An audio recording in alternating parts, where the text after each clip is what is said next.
मछली खरीदना और उन्हें बाजार में बेचने जाना। उसके लिए ये सब बिल्कुल भी आसान काम नहीं था, लेकिन उसने हिम्मत नहीं हारी। ओ मैडम जी, यहाँ आइए, ताजी मछली लेकर जाइए। इस बड़ी मछली का दाम क्या है? ज्यादा नहीं, 100 लगेगा। मछली भारी है।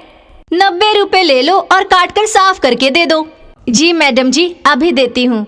उसने कई दिन मछली बेचकर पैसे इकट्ठा किए। बस थोड़े पैसे और जुड़ जाए तो मैं मेरे पति का अच्छा इलाज करा सकती हूँ। अगले दिन शांता मछली खरीदने समुद्र के किनारे गई।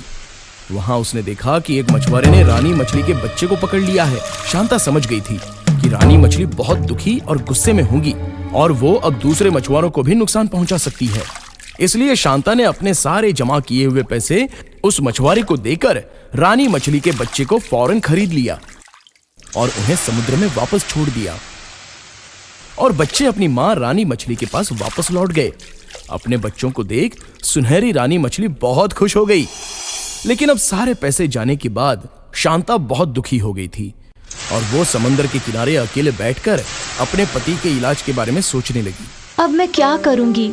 मेरे सारे जमा किए हुए पैसे खर्च हो गए। अब मैं घर का खर्चा कैसे चलाऊंगी और मेरे बीमार पति का इलाज कैसे होगा?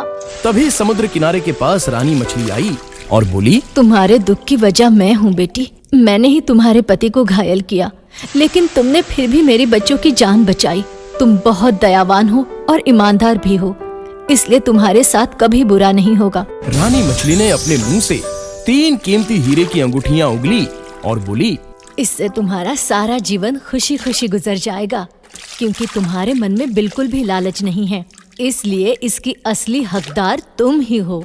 शांता की आंखों से खुशी के आंसू झलक पड़े और रानी मछली वहां से चली गई। शांता अपने घर पहुंची और सारी घटना के बारे में उसने अपने बीमार पति को बताया। ये सुनकर सुहास की आंखों में भी आंसू आ गए और वो बोला, आज मुझे समझ में आ गया कि मेरे लालच की वजह से ही मुझे ये सजा मिली है और तुम्हें तुम्हारी अच्छाई और ईमानदारी की वजह से ये इनाम मिला है।